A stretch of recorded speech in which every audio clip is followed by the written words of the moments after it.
Alright, so for this video I want to talk about how to read the Bible a little more, because it's something that I struggle with still. I struggled with it for a while and I didn't really want to do it.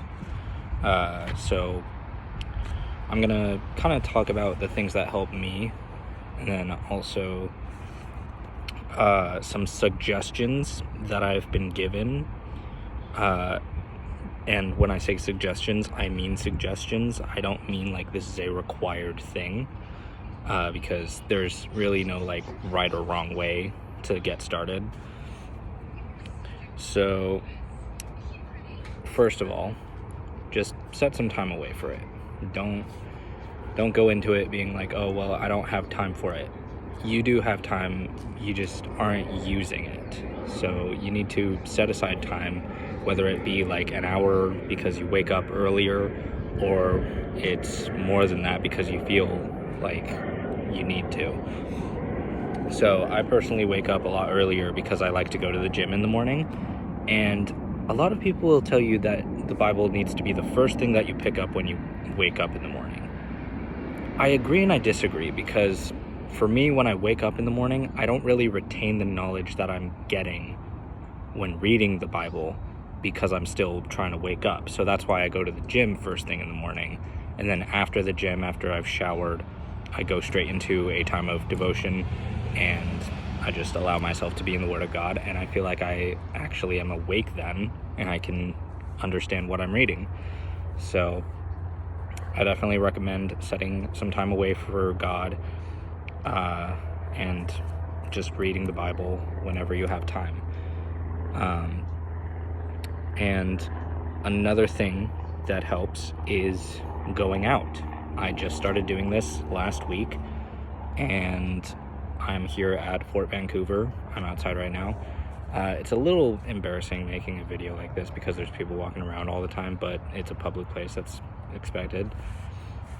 But just pushing yourself to go out and do this, and just like set time aside to go out and read the Bible on your own time, or in the spare time that you wanted to do something else. Like I could be at home right now playing Minecraft and watching YouTube, but would that be a very good use of my time? Probably not, and I wouldn't feel that close to God.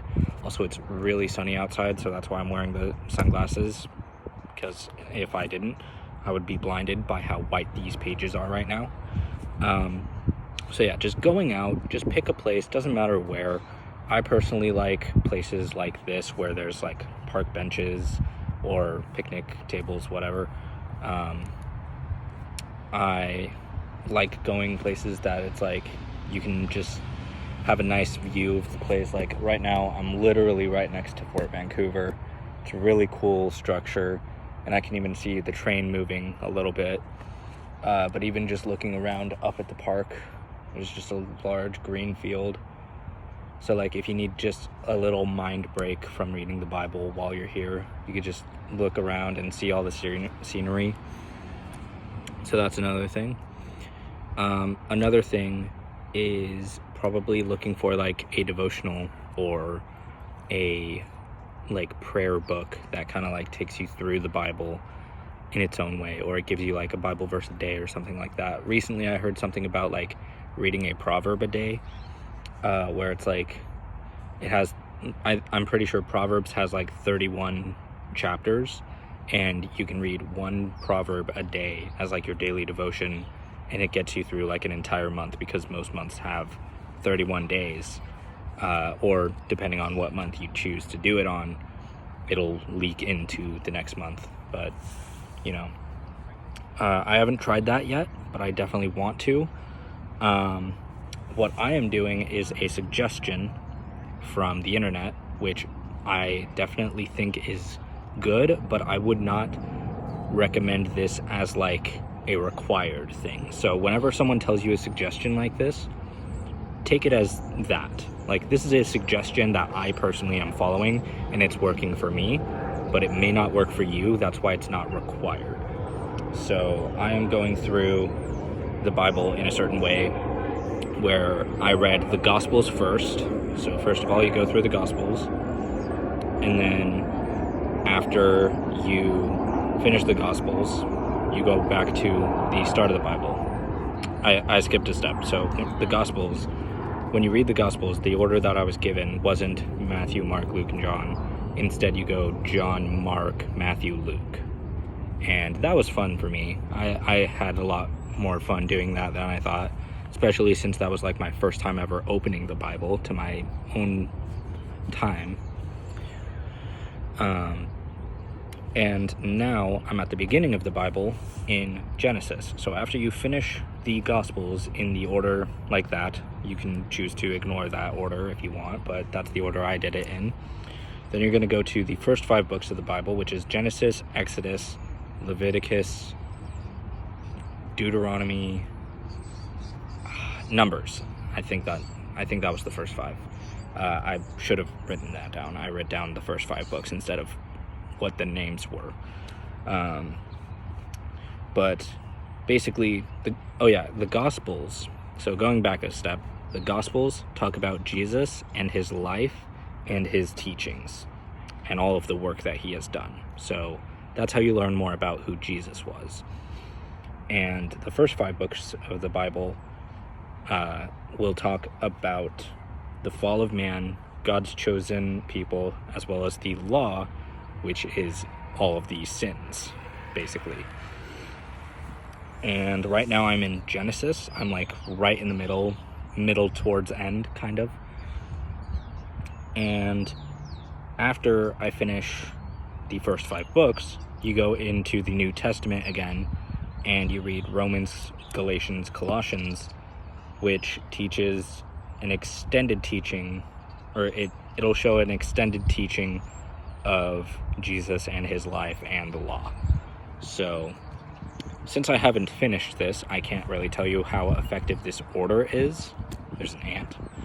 I can't tell you how effective this is, or how like this order is correct compared to just reading the Bible however you want, but this is working for me so far. I'm at Genesis 39, and I am planning on reading a little bit of this in just a second. And I definitely can't wait to continue this, honestly. I can't wait to finish Genesis and get into the next book, but I'm also enjoying it for the moment and being like, I am in this book and this is really good. And I really like this story, to be honest. It's really nice. And another piece of advice I would give you about reading the Bible is don't go into it, especially if you're like me with like ADHD or impatience or whatever. Don't go into it with just a mindset of like, I need to just read randomly. Like, I'm just going to read the Bible randomly. No, I would say pick a book. You could pick whatever I said to you today, or you could pick a different one. And then I would also limit yourself. I would give yourself a limit. And by limit yourself, I don't mean like, oh, don't read more than this many verses. No, I mean, try to be like, okay, today, like for me, today I'm on chapter 39. I am choosing to go from chapter 39 all the way up to 46. But there's only 50 chapters in the book of Genesis, so I may just finish Genesis if I feel like it. But basically, give yourself a limit. Be like, okay, today I'm starting here, and let's look at where I am. Let's go ahead and finish here today. Just give yourself like a limit to be like, okay, I'm gonna make sure that I read this, and I'm not gonna read the Bible just being like, okay, when is it gonna be over? Or I've been reading for X amount of time, how long is this gonna be? You gotta have patience, and you gotta give more time than you think. So yeah, that's basically my advice. And I also advise you to look at one of my past videos talking about how to do devotions. That'll definitely help as well. But yeah, thank you guys for watching, and I will see you in the next one.